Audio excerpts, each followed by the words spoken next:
what you've been told, but the sky right here is gonna rule the world. Yeah, that's where I'm gonna be, because I wanna be. No, I don't wanna sit. Assalamualaikum warahmatullahi wabarakatuh.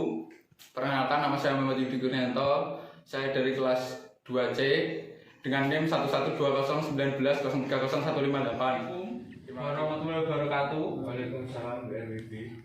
Terima kasih telah datang di sore hari ini ya, bapak-bapak muda yang sudah beristri. Ya. Perkenalkan, nama saya Muhammad Yudi Kurnianto. Saya dari Universitas Muhammadiyah Kudus. Tujuan saya di sini adalah memberitahu kepada kalian saat hubungan intim agar memakai alat kontrasepsi. Ya.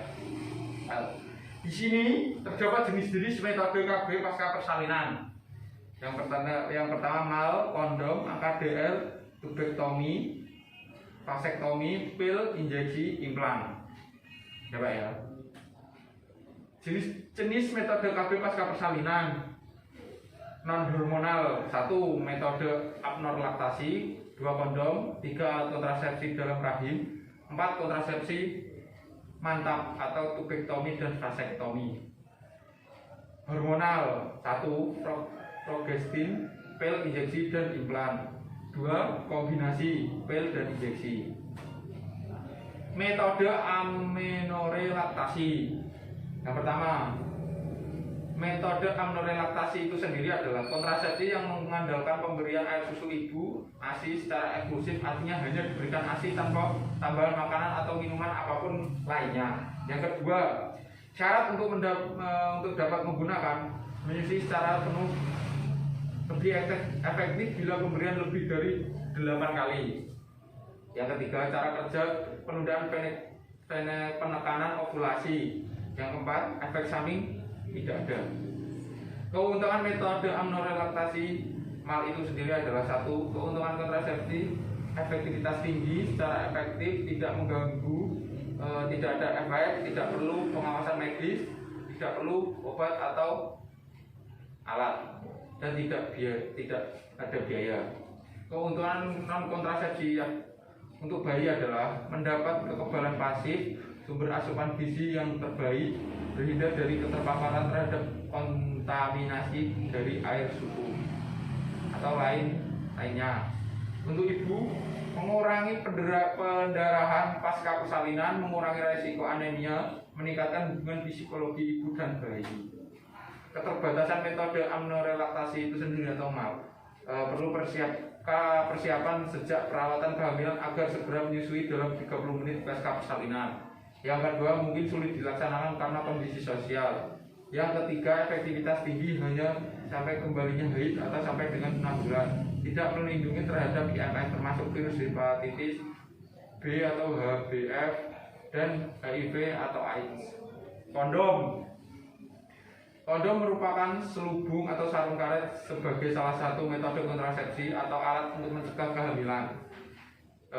Cara kerja ini Mas ya, saya beritahu ini ya. Yang pertama adalah menghalangi terjadinya pertemuan sperma dan sel telur dengan cara mengemas sperma di ujung selubung karet itu sendiri. Sebenarnya gimana ya Pak? Gimana Mas? Ada jaringnya gimana? Ada jaringnya atau ada apanya? Oh, kalau kondom itu sendiri biasanya itu di ujungnya kayak ada tampungannya ya Mas ya. Tampungan air atau? Tampungan buat menaruh sperma. Ya. Ya, yang kedua, mencegah penularan mikroorganisme dari satu pasangan kepada pasangan yang lain. Manfaat kondom ini Mas ya.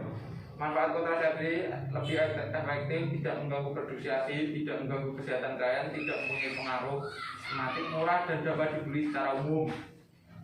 Manfaat non kontrasepsi adalah membantu mencegah terjadinya kanker serviks, mencegah penularan IMS atau HIV, memberi dorongan kepada suami, mencegah ejakulasi dini. Keterbatasan kondom. Yang pertama adalah cara penggunaan sangat mempengaruhi keberhasilan kontrasepsi, agak mengganggu hubungan seksual, mengurangi kesentuhan langsung. Biasanya itu suami bapak-bapak itu biasanya saat hubungan intim itu kurang nyaman saat dipakai ya. Geli atau gimana Pak? Ya kurang nyaman saja Mas. Perih. Ya kalau seperti itu biasanya kalau saya tahu itu tidak nyaman saat dipakai.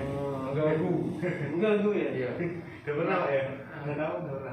Belum Mas. Belum. Saya kan masih mahasiswa. Cuman saya pengalaman dan jadi saya memberitahu pengalaman. Iya Pak, iya. Lanjut aja Pak. lalu membeli kondom di tempat umum. Iya. Terus membuang kondom bekas mungkin menimbulkan masalah dalam hal limbah. Alat kontrasepsi dalam rahim AKDR. AKDR adalah kontrasepsi yang dipasang dalam rahim yang menjepit kedua saluran yang menghasilkan indung telur sehingga tidak terjadi pembuahan. Terdiri dari bahan plastik polietilena, ada yang dililit oleh tembaga dan ada yang tidak. Kontrasepsi tubektomi atau vasektomi. Tubektomi adalah metode operasi wanita atau mau adalah metode kontrasepsi mantap yang bersifat sukarela bagi seorang wanita bila tidak ingin hamil lagi dengan cara mengoklusi tuba Fallopi, mengikat dan memotong atau memasang cincin sehingga sperma tidak dapat bertemu dengan ovum. Berarti diikat ya? Iya. Nah ini yang pil.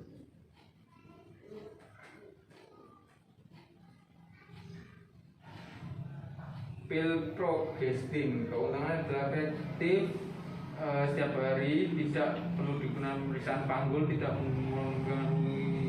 mempengaruhi ASI, tidak mengganggu hubungan seksual, kembalinya fertilitas segera jika pemakaian dihentikan. Injeksi atau suntikan progestin, yaitu keuntungannya sangat efektif, tidak berpengaruh, tidak mempengaruhi ASI, dapat digunakan oleh perempuan usia lebih dari 35, membantu mencegah kanker endometrium dan kehamilan ektopik.